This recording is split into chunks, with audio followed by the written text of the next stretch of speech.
Thank you for joining the premiere podcast of our first episode, Souls to the Polls, a coalition for change.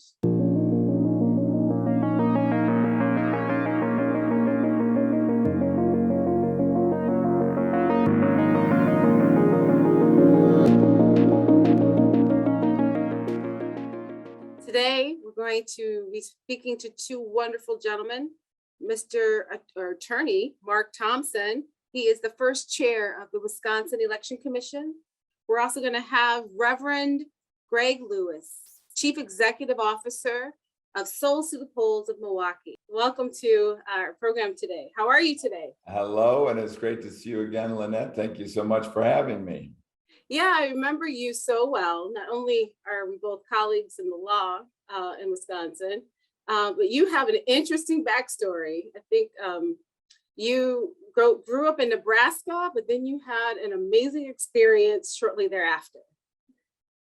Well, I was born in Nebraska. Then I grew up in Nigeria. So I was 12 when I came back from the great continent of Africa and Nigeria. And frankly, someone just brought me some peanuts fresh from Nigeria. So yes, and then I ended up being a steel worker and eventually going to Marquette Law School, and I've been a lawyer since '87. Wow, so you didn't go to law school right away after undergrad? No. Why is that? I dropped out of high school.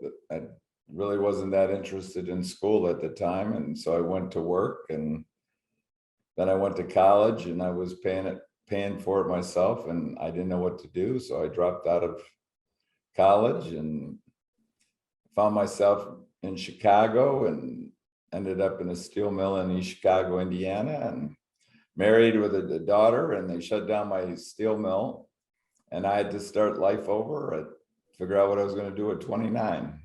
Wow. See, I think that is the American story, right?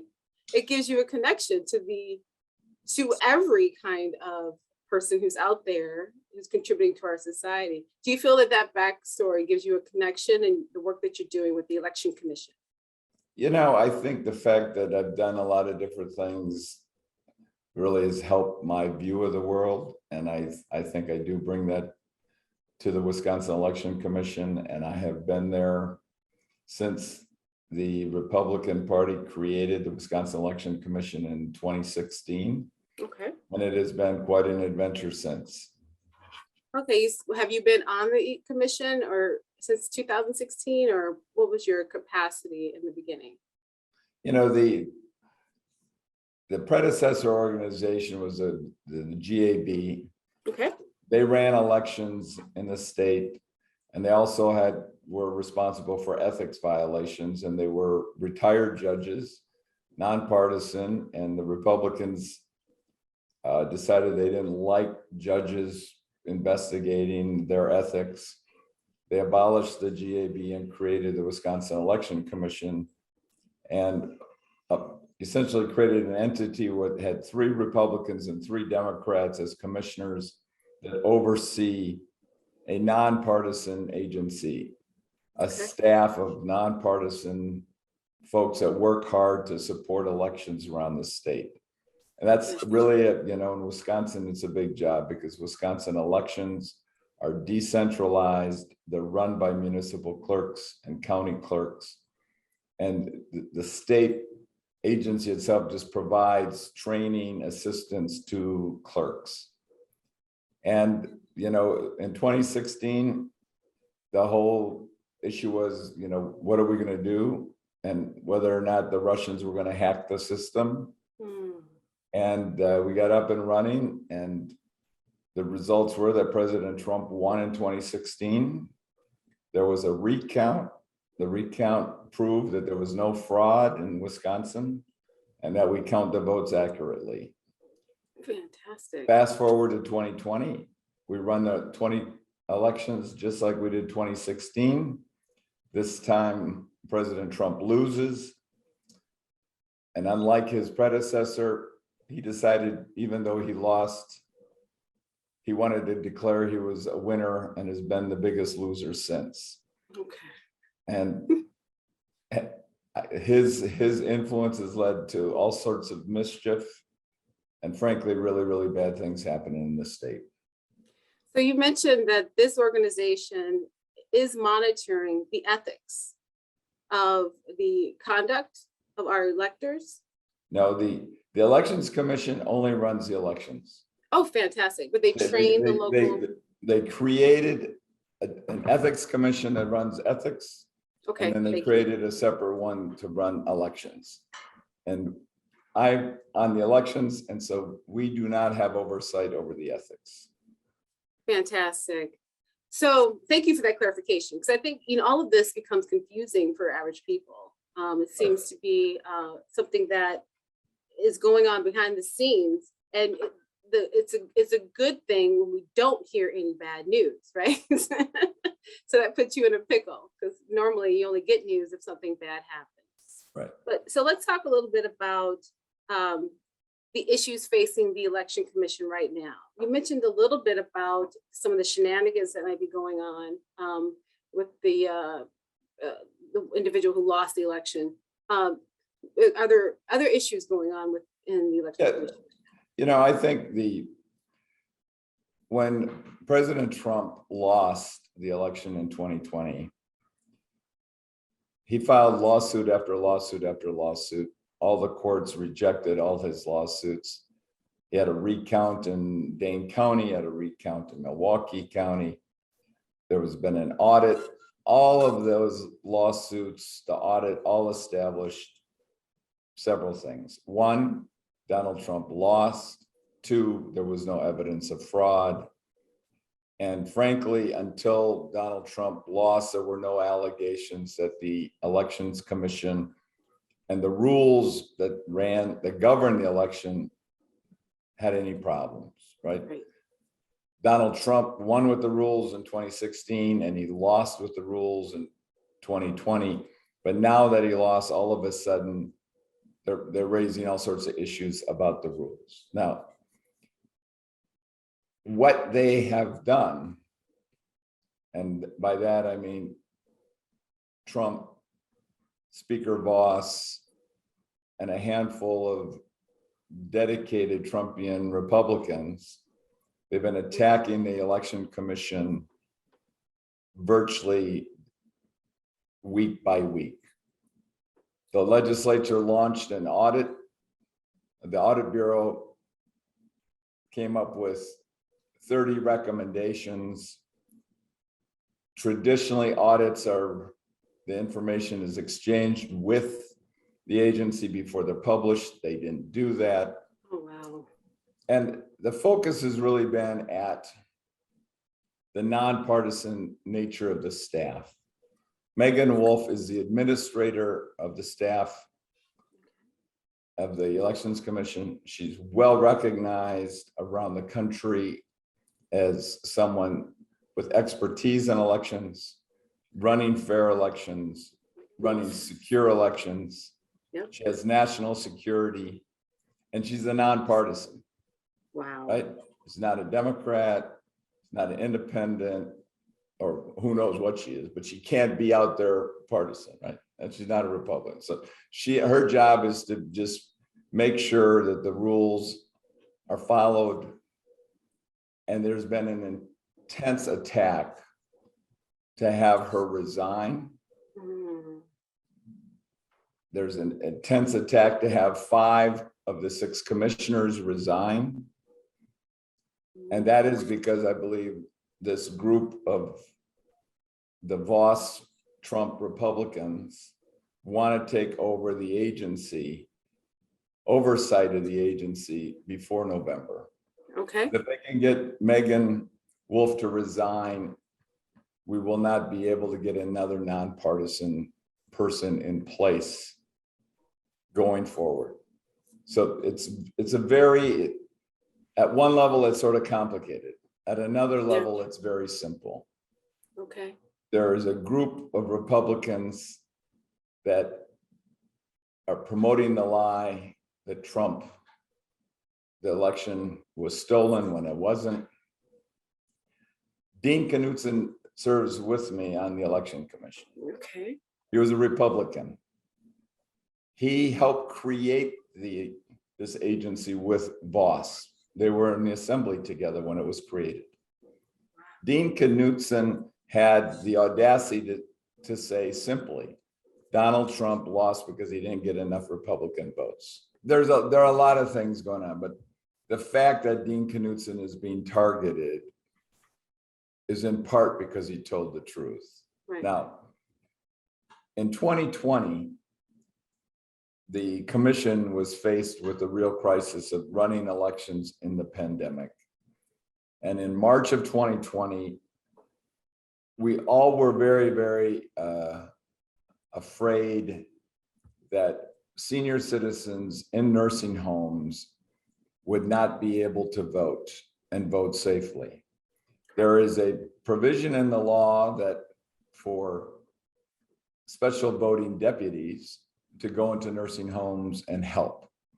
But the nursing homes were locked down. Right. No one could get in, and special voting deputies were not allowed in.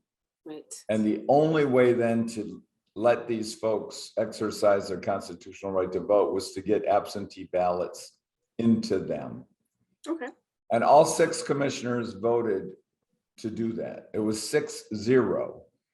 And at the time we did it, there wasn't a Republican in the state that said we did anything wrong. And in fact, everybody, I'm certain, got votes from people in nursing homes, and many of those by Republicans. However, after the election, and more recently, a sheriff out of Racine County had said that 5 of us had committed crimes by allowing absentee ballots into these facilities. And no one had said it was a crime before. And they only said 5 of us were allegedly involved with criminal conduct.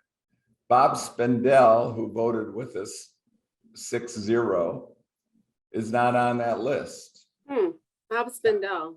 Bob Spindell. And Bob Spindell, it turns out, he's one of the Trump electors. That's what I thought. It's like that name sounds so familiar. So just to bring the audience forward, there on the day that Wisconsin was going to signify Joe Biden as the winner of the 2020 election, a separate group of Republicans were meeting at the same time, and they created their own fake ballot or fake elector document, and he was on that within that group, correct? They created papers that they were hoping would get to Washington, and they were hoping Vice President Pence wouldn't exercise his constitutional duties and recognize the electors that showed what the vote was, right? Wow. We've always had the president in recent history, right, wins based on the total vote, and the electors go representing what the vote is. Right. So what's interesting is that Bob Spindell, though, because he did his duty for Trump, he is not being charged, and the sheriff is associated with Trump.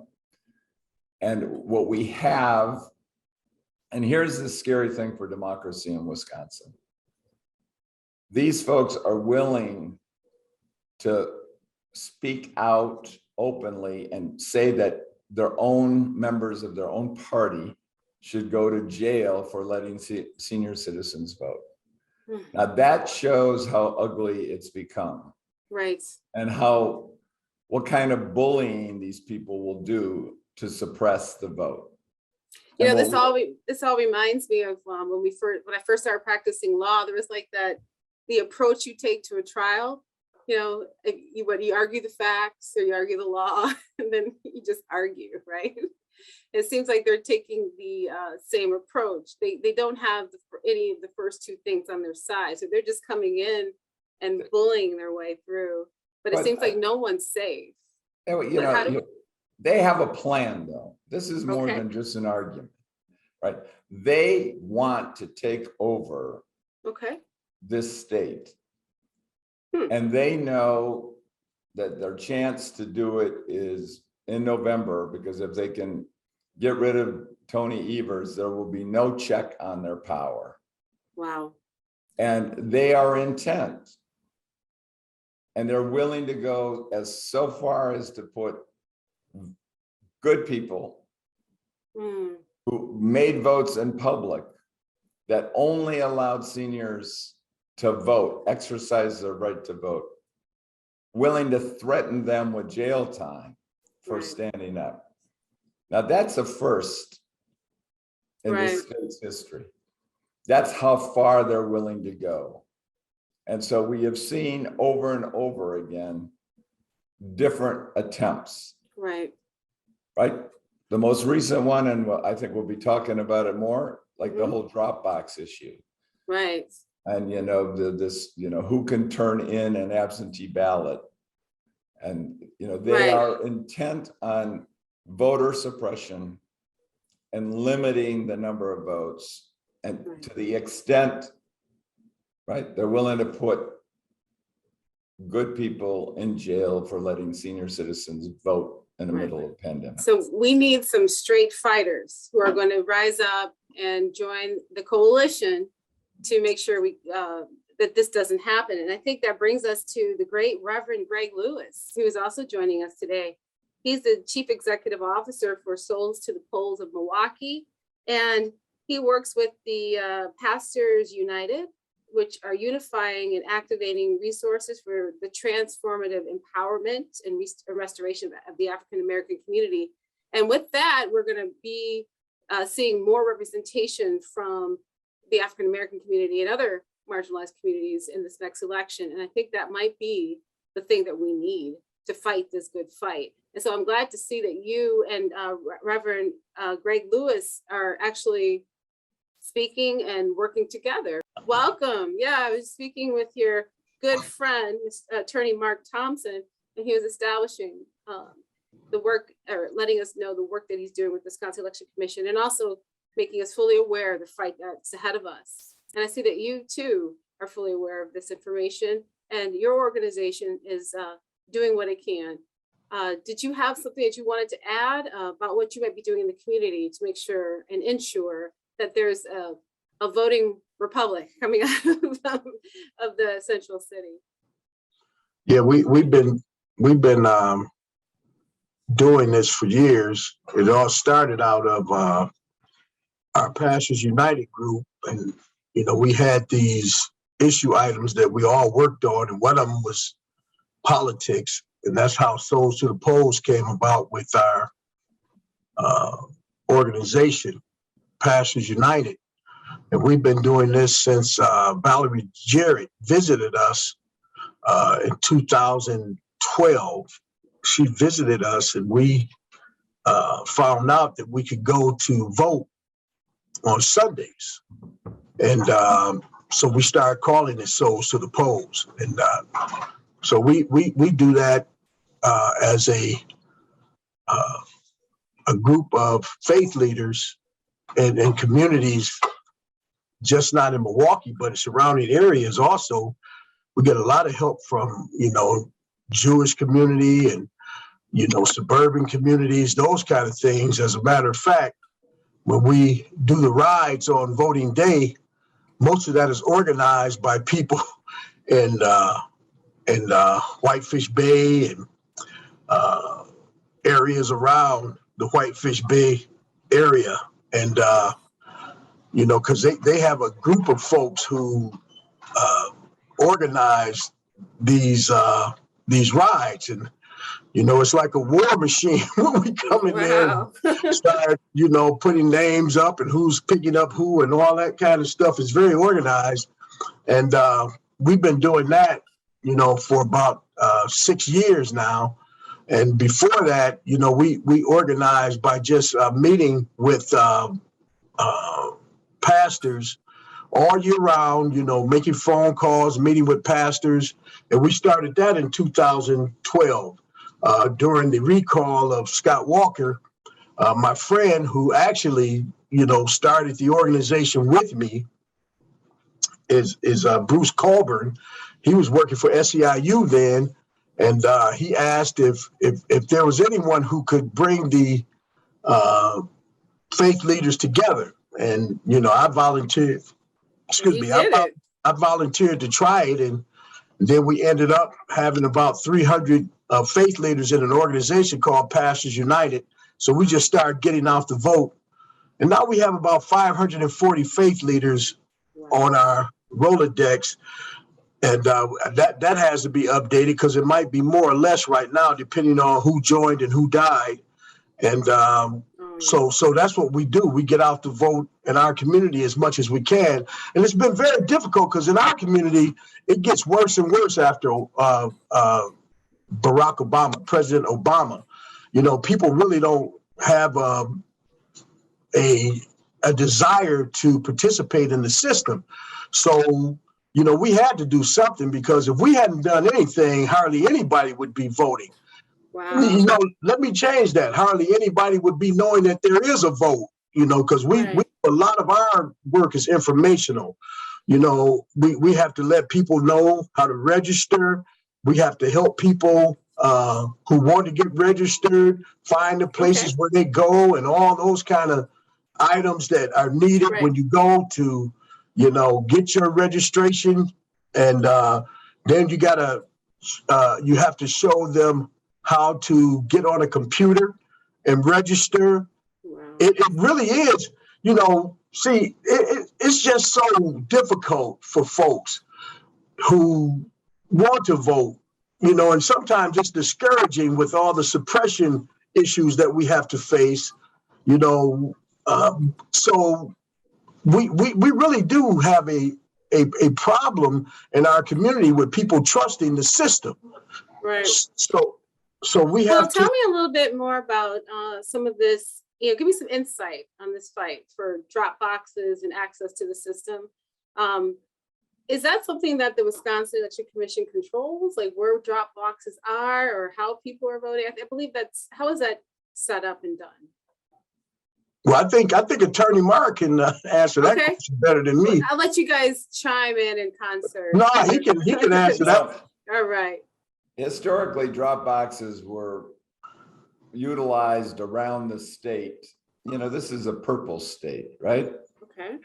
It's the elections for president in in 2016 and 2020 with less than, you know, just a little over 20,000 votes.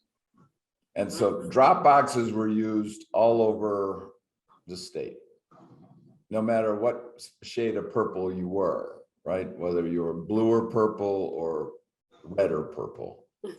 Okay. But drop boxes were used all over the place. Okay. And could anybody put them out there, or were they certified? You know, so clerks, because the local clerks ran the elections, they decided where they would be. Fantastic. And when the COVID hit, the Elections Commission issued some guidance, just if you're going to have one, make sure they're secure and where. Okay. And no one complained about it. The Republicans said it was a great idea. But now, right now, they want to abolish them. And they claim now that the law doesn't allow them. And what just happened this week was a court of appeals out of Madison said the law is that you can still have them for February. So the law is going to be the same for the February 15th election as it was for the presidential, which means if you have someone in your house that has an absentee ballot, you know, you can take that ballot to the mailbox or the drop box as a family member. Right. And you're not a criminal. Okay? Because what they're trying to do, they try to say it was criminal. And this goes back to what Pastor Lewis is saying. Yes. On the voter suppression. Okay. Look, let me just say this, right? I moved to Wisconsin in 1984. Back then, you just went to vote, right? You didn't have an ID. You know, you were registered. You'd show up. Your neighbors were there. they'd look your name up, you would vote. And ever since, in the last 10 years, there are more and more rules that make it harder and harder to vote. And now they don't even want senior citizens to vote, right? Because if you can't get around without help, they want to say, look, if you can't get to the mailbox with your ballot, we don't care if it counts. Now, that is what Pastor Lewis is saying. There is a group of people that want to limit the public's ability to vote. But do you make that decision with the rest of the commission, Attorney Mark? Is that decision made by you? The decision.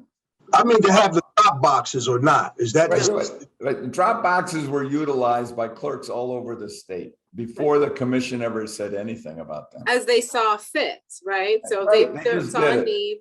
And in the middle of the pandemic, the commission issued guidance so it would be similarly utilized around the state, because look, we wanted to make sure they were secure, right? You want to make sure drop boxes are secure. And in many places, drop boxes are more secure than the mailboxes. Right.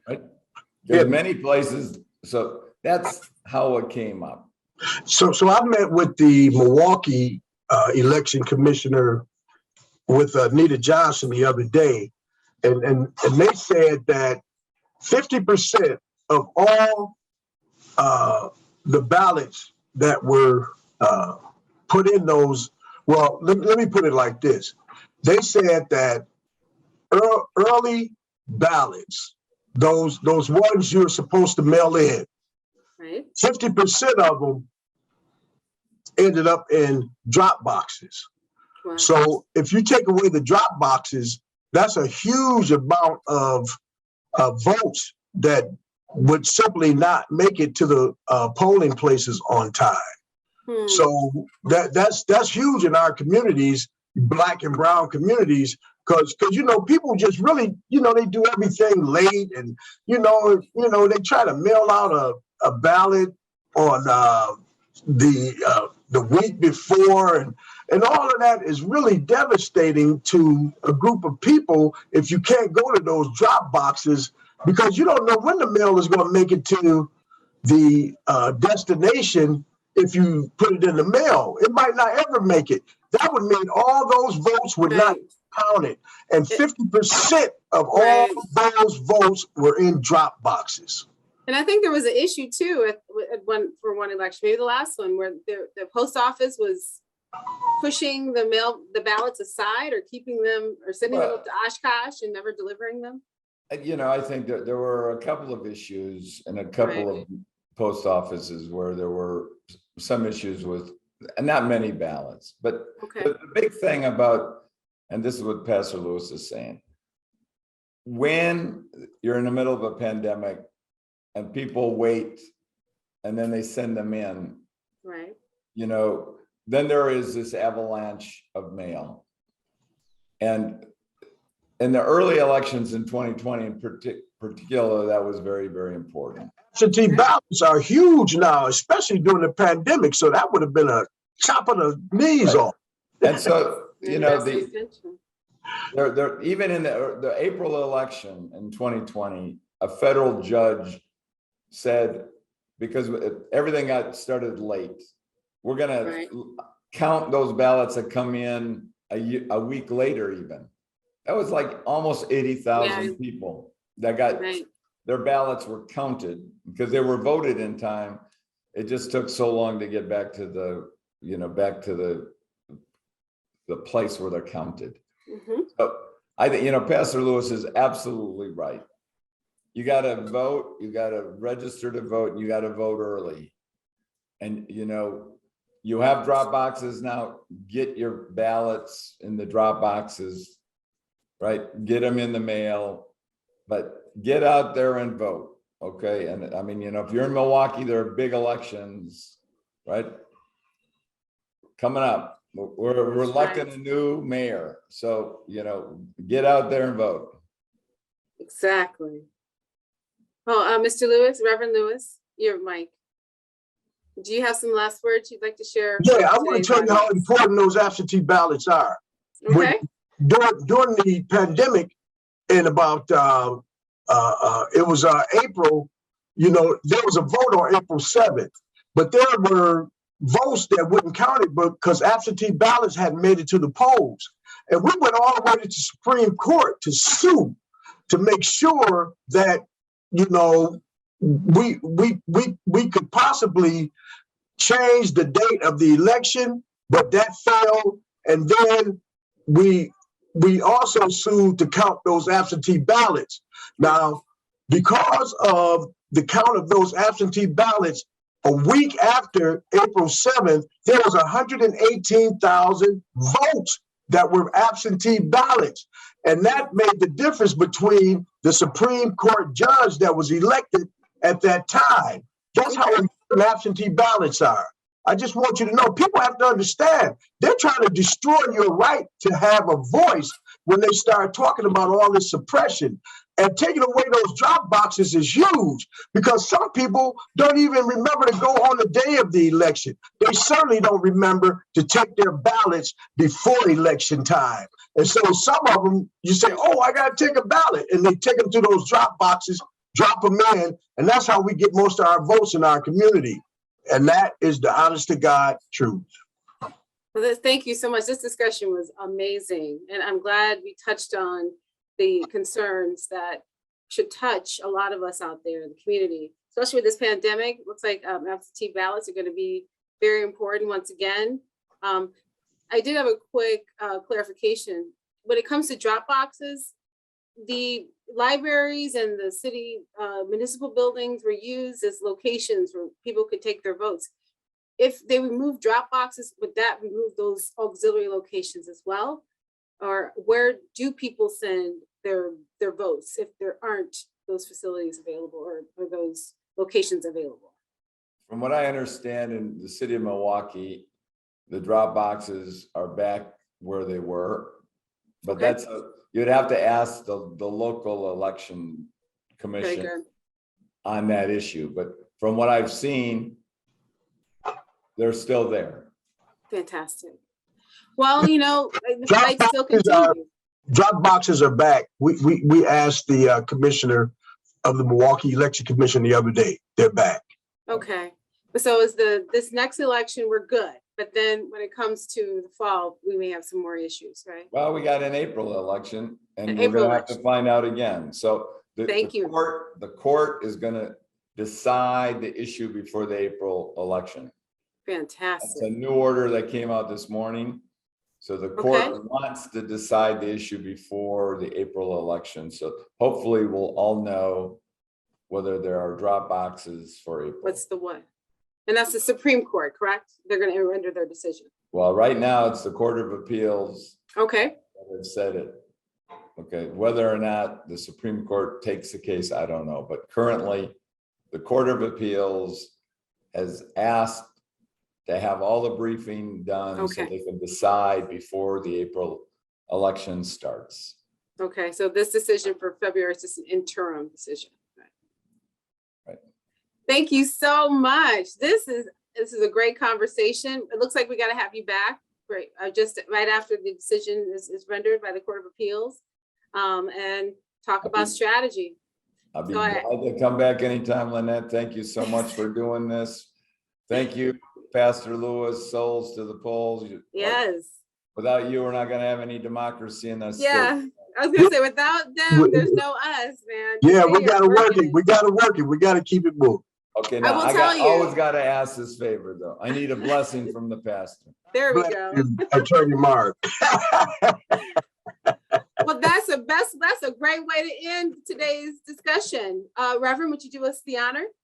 Yes, dear Lord, we thank you for this conversation and we thank you for the ability to participate. So we ask right now that you would bless us to continue to have all the obstacles removed and we can go straight to the ballot box and make a choice for people who are going to lead your people. We thank you. We love you. We lift you up in glory. In Jesus' name we pray, saying thank God and amen. Amen. On that note, thank you, gentlemen. It's been a privilege and a pleasure.